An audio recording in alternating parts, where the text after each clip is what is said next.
Jelas tak?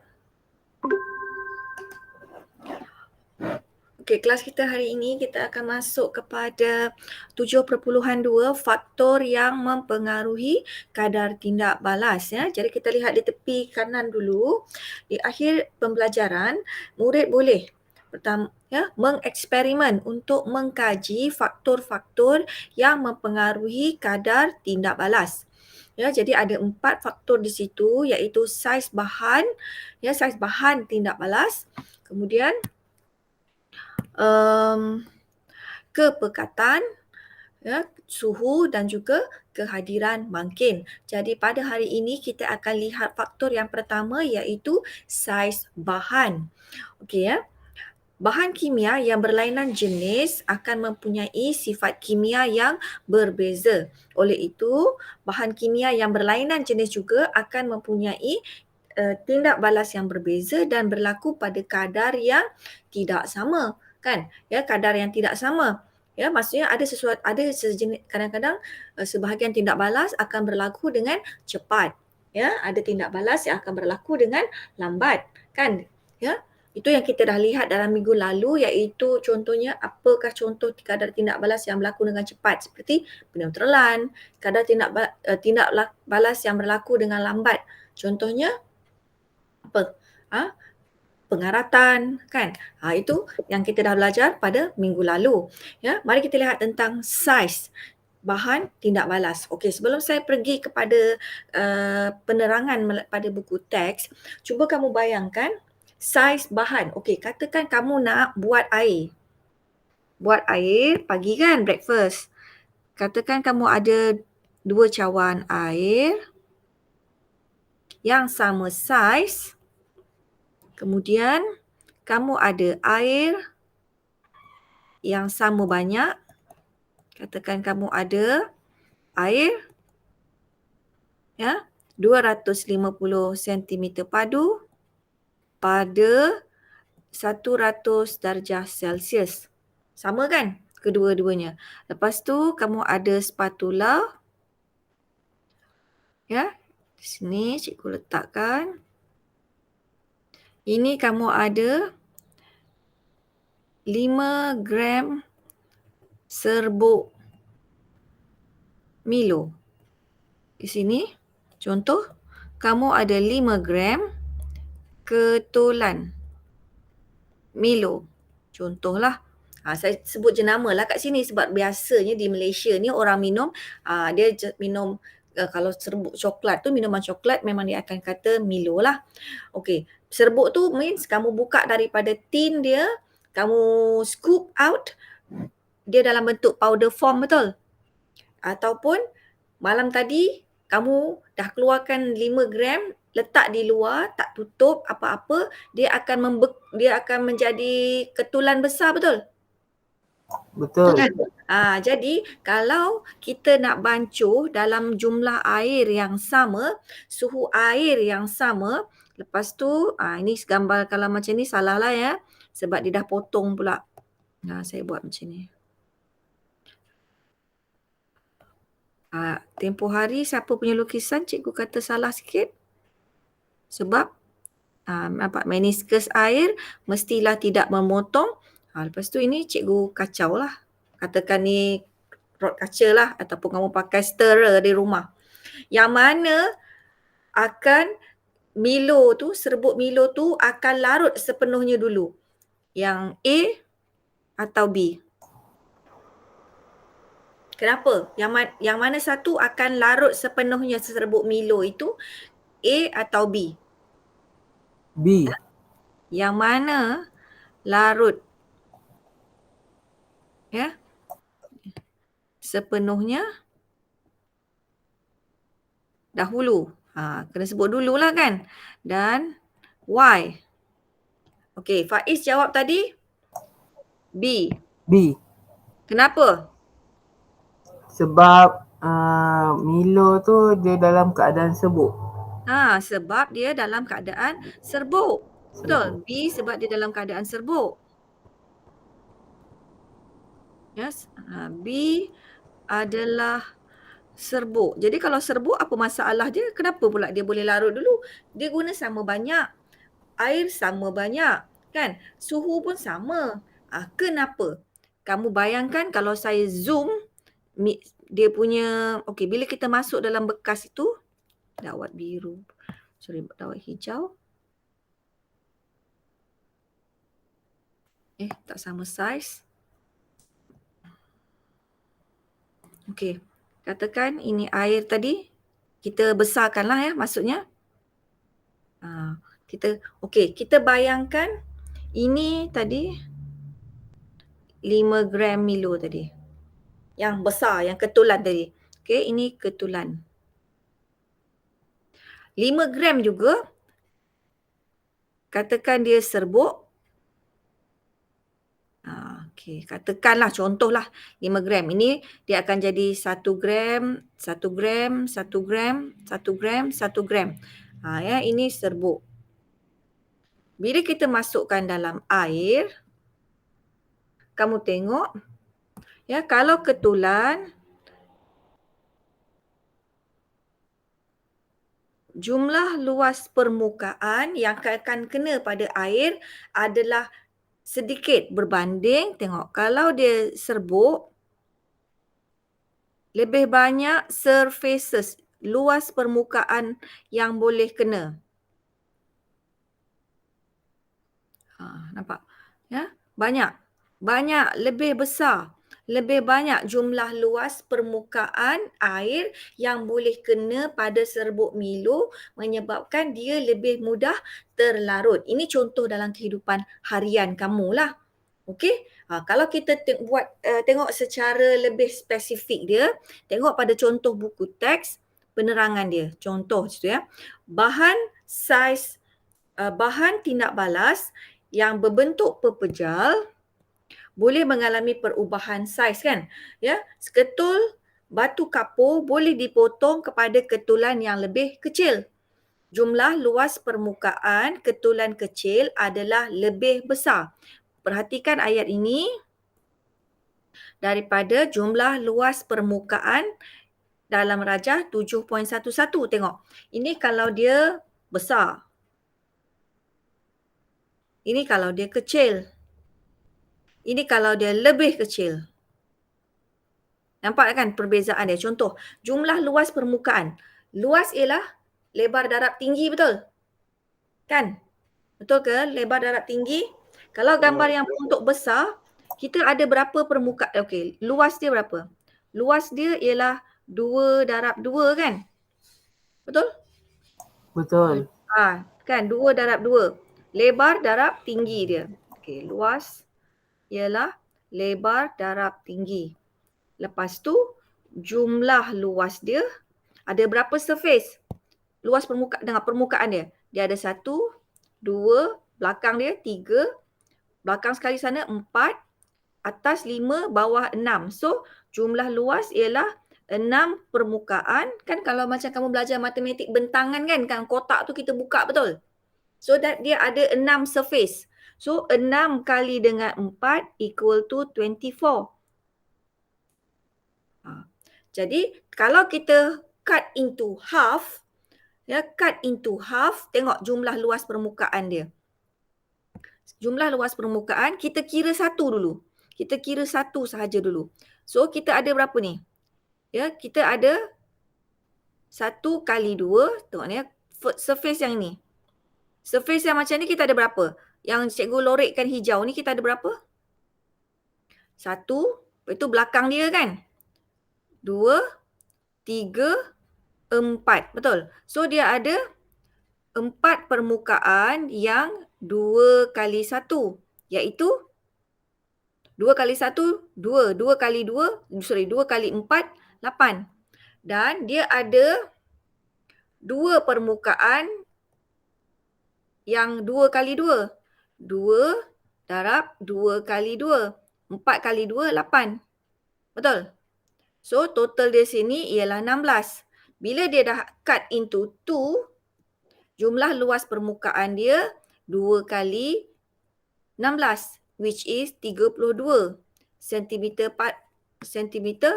persegi lah.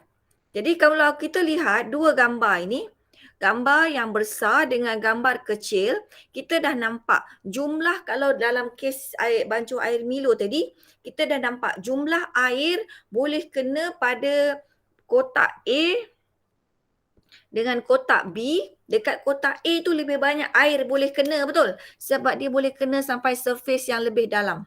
Dan kalau kita potong lagi into half, yang gambar pada kecil kepada yang lebih kecil, jumlah luas permukaan dia ialah sampai 40. Jadi kita boleh nampak lebih kecil luas permukaan,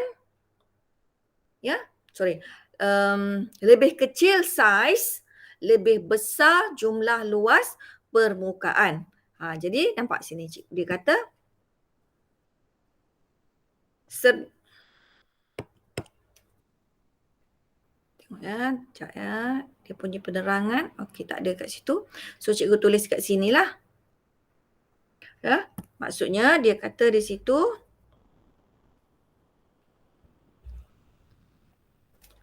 can you see? Tak nampak ya. Kecil sangat dakwat dia. Ya. So dia akan jadi bahan itu jika saiz dia kecil, maksudnya apa? Jumlah luas permukaan besar. Kalau saiz dia besar, jumlah luas permukaan kecil. Betul? Ataupun kan contoh satu lagi yang biasa berlaku dekat rumah, ada tak rumah sesiapa yang mak dia masak guna garam kasar? Tahu tak garam kasar? Tahu. Tahu kan ada garam kasar kan? Kalau masak guna garam kasar dengan masak guna garam halus, yang mana kemungkinan kamu makan mesti tergigit garam? Garam kasar. Mesti pakai garam kasar. Garam kasar tu dia akan ambil masa lebih lambat untuk melarut kan? Lambat untuk melarut. Tapi kalau kita guna garam halus, jaranglah kamu tergigit garam. Betul tak? Ya? Ya, kerana luas permukaan tadi. Okey, jadi kalau dekat eksperimen dia, ya, mengkaji kesan saiz saiz bahan kepada kadar tindak balas. Jadi kita lihat ya, tengok hipotesis dia, semakin kecil saiz marmar, semakin tinggi kadar tindak balas. Apa maksud tinggi kadar tindak balas? Masa akan jadi lebih pendek. Ya, untuk selesai lah. Okey, so kita tengok pemboleh ubah yang dimanipulasi ialah saiz. Kadar tindak balas yang bergerak adalah dia punya kadar tindak balas adalah pemboleh ubah bergerak balas, dan yang kita akan malarkan, tetapkan dalam eksperimen ini adalah jisim. Ya, biasanya jisim, isi padu, suhu dan kepekatan lah. So eksperimen dia adalah seperti ini. Kita tengok, kita fokus pada gambar. Okey, kita ada radas macam ni. Macam mana nak pasang radas ni? Nombor 1 ialah kita kena isi ni. Ini step nombor 1. Ya, pasang dulu burette. Ya, pasang dulu burette. Okey ya. Beza dia dekat sini, ketulan marmar. Mula-mula kita buat eksperimen, contohnya pakai 5 gram marmar kan, ketulan dengan asid hidroklorik, ya, semua itulah, sukatlah suhu isi padu gas yang terbebas. Lepas tu isi semula ni penuhkan, isi balik asid kan, isi balik asid, tukar 5 gram marmar kepada 5 gram serbuk marmar. Maksudnya macam tu. Okey, so kita tengok penerangan dia yang lebih ni lagi, tengok. Ya, masukkan 50 cm padu asid hidroklorik 0.1 molar ke dalam sebuah kelalangkun. Dia masukkan asid. Okey, kemudian letak di tepi, biarkan sahaja. Nombor 2, penuhkan burette dengan air penuh. Maksudnya kan, ini kan burette ni terbalik kan? Kita isi sampai penuh. Ya, penuh. Penuh tu maksudnya sampai sinilah penuh. Kemudian ya, telangkupkan ke dalam besen berisi air. Ya, telangkupkan tu maksudnya apa? Dekat yang cikgu lukis sekarang ni, kamu kena tutup dengan ibu jari lah kan. Kalau kamu tak tutup, masa kamu sengitkan dia, tumpahlah. Tutup dengan ibu jari, invert dia, terbalikkan, baru lepaskan jari. Kemudian clamp, apitkan secara tegak. Make sure betul-betul tegak lah. Sebab kalau kamu pasang dia slanted, ya, sengit tu, nanti kamu ambil bacaan pun sengit. Kan, jadi isi padu gas yang terbebas, bacaan kamu tak betul lah. Ya, kerana ada ralat. Lepas tu laraskan air supaya bacaan air dalam biuret menjadi 50. Macam mana nak laraskan ni? Ni tengok, atas dia ni ada jet kan? Okey, so jet ini kamu buka perlahan-lahan sampai bila kamu buka perlahan-lahan, aras air tu akan turun. Turun sikit-sikit sampai tanda dia 50.00. Lepas tu tutup balik jet itu. Ya, jangan biar terbuka. Okey, kemudian setup ini dah selesai lah. Step tadi. Kemudian step number 5, timbang 5 gram ketulan marmar bersaiz besar dan masukkan semua ketulan itu ke dalam kelalangkun. Perhatikan langkah 6. Dengan serta-merta tutup kelalangkun dengan penyumbat getah. Kan, bila kamu masuk, yang ini cepat-cepat tutup. Cepat tutup dan masa yang sama jam randik mula. Tutup ya, stopper, jam randik mula. Goncangkan secara perlahan-lahan. Ni ya, bahagian ni kita goncang. Goncang macam mana? Tangan kamu pegang pada leher kelalangkun. Di sini ya, kamu akan goncang tu bukan macam buat air susu botol Goncang tu maksudnya kita pusingkan ya, pusingkan kelalangkun. Kemudian catatkan bacaan biuret pada setiap sela masa 30 saat sehingga biuret dipenuhi dengan gas. Maksudnya apa?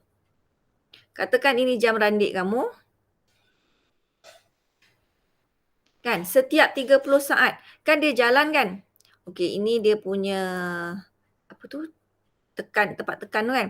30 saat tu maksudnya 30 saat kan sampai sini kan. Jarum kamu jalan sampai sini, kamu jangan tekan. Kamu cuma cakap contohnya, okey, time. Ya, kamu sebut time, lepas tu kawan kamu akan baca. Contohnya okey, dia kata 48. Okey, so maksudnya yang catat buat jadual dekat jadual, bila masa 30 saat kawan kamu ya, A pegang jam randik, kawan kamu B, bila kamu kata okey, time, orang B akan baca 48. Jadi tukang catat pun tulis. Ya.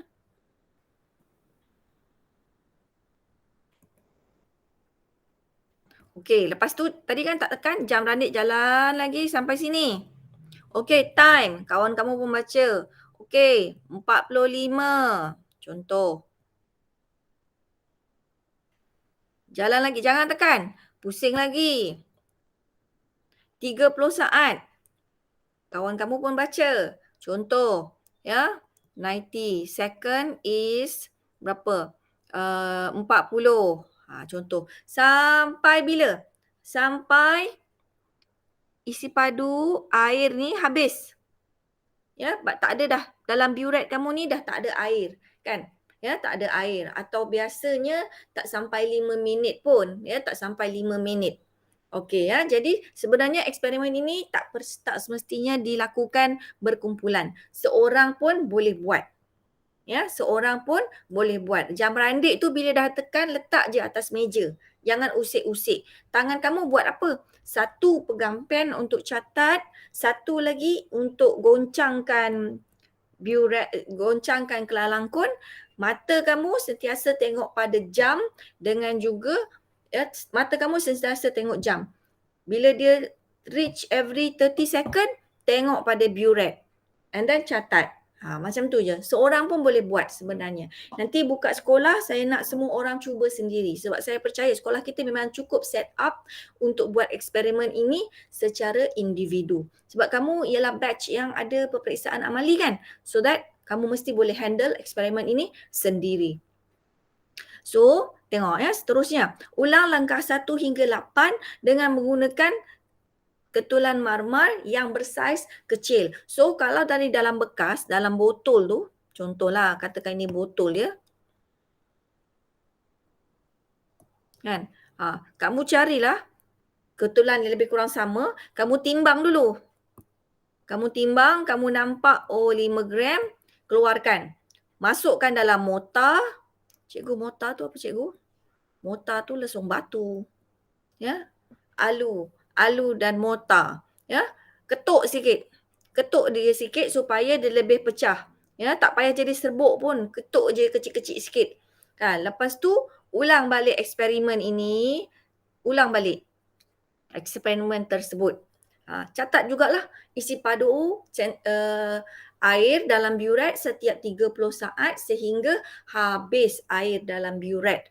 Okey, kemudian rekodkan semua data. Apa data yang kita perlu catat tadi? Kita perlu catat masa, kita perlu catat isi padu burette, kan, isi padu air dalam burette. Daripada isi padu air dalam burette, kita boleh dapat isi padu gas terbebas. Kemudian dia kata berdasarkan data yang diperoleh, plotkan 2 graf isi padu melawan masa pada satu set paksi yang sama. Maksudnya, kan kita dapat data. Ya, contoh cikgu betulkan. Okey. Eksperimen 1. Eksperimen first tu kita guna apa? 5 gram ketulan marmar tambah dengan asid hidroklorik. Betul? Berapa banyak tadi? 80 cm padu HCl 0.1 molar. So, apa yang kita ada? Catatkan tadi. Masa. Lagi? Isi padu. Bukan isi padu. Bacaan burette.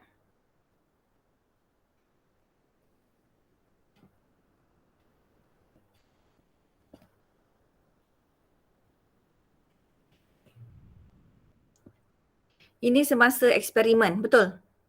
Masa kosong, bacaan dia 50 lah. Betul? Sebab kita belum mula eksperimen. Ni data tipu 30 saat pertama, 60 saat pertama, kemudian 90, 120, 150. Contoh. Katakan tipu ni data tipu.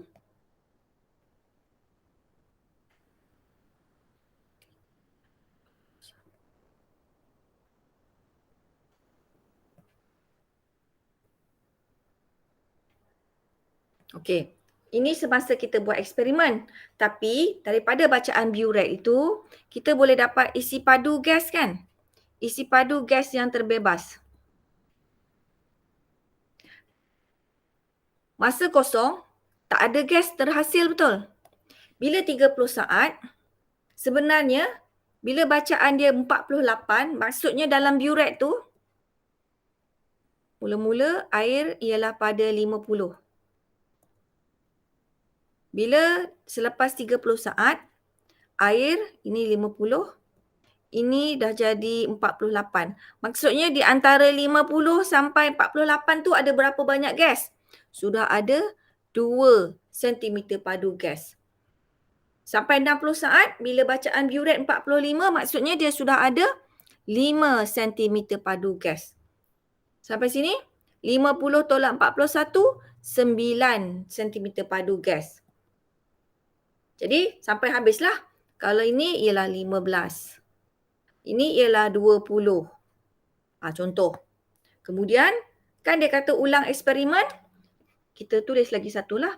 Eksperimen 2. Ulang. Ya. Eksperimen 2 kita apa? 5 gram ketulan kecil. Okey, tambah sini ketulan besar. Supaya kita nampak beza. Kecil, marmar. Tambah 80 cm padu, HCl 0.1 molar. Samalah kan? Catat bacaan. Ya, kita ada masa, kita ada bacaan buret, kita ada isi padu gas.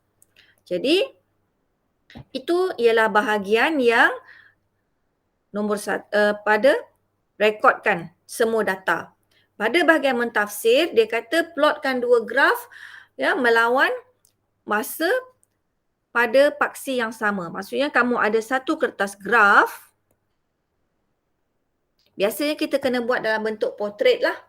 Kita buat dalam bentuk landscape. So, contoh ya. Katakan ini eksperimen 1.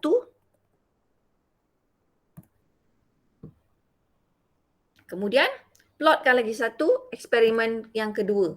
Kan? Ya, eksperimen 2. Contoh saya dapat. Ya, yang biru ini adalah eksperimen 2. Yang hijau ini eksperimen 1. Itulah yang kita kena buat. Ya, itulah yang kita kena buat pada prosedur nombor mentafsir data nombor 1. Kemudian dia kata kirakan kecerunan berdasarkan tentukan kecerunan tangen pada T kosong. T kosong.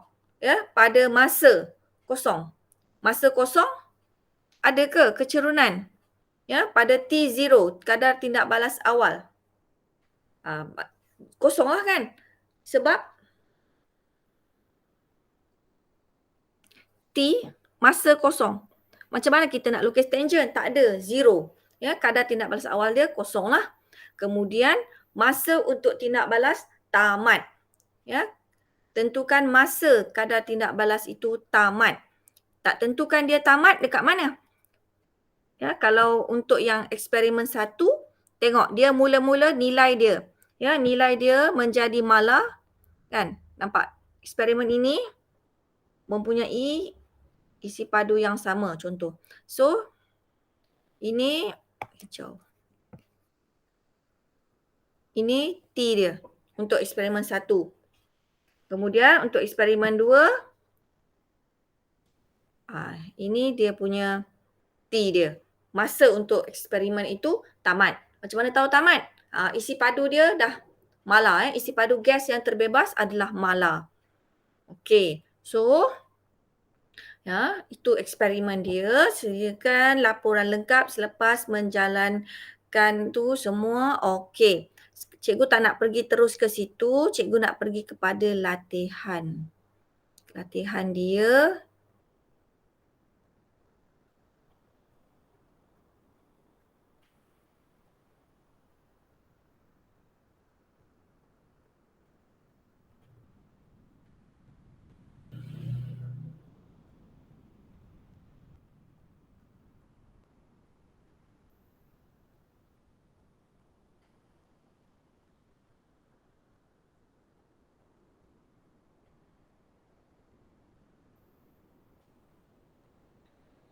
Latihan dia tak ada dekat sini, dekat buku kerja ya.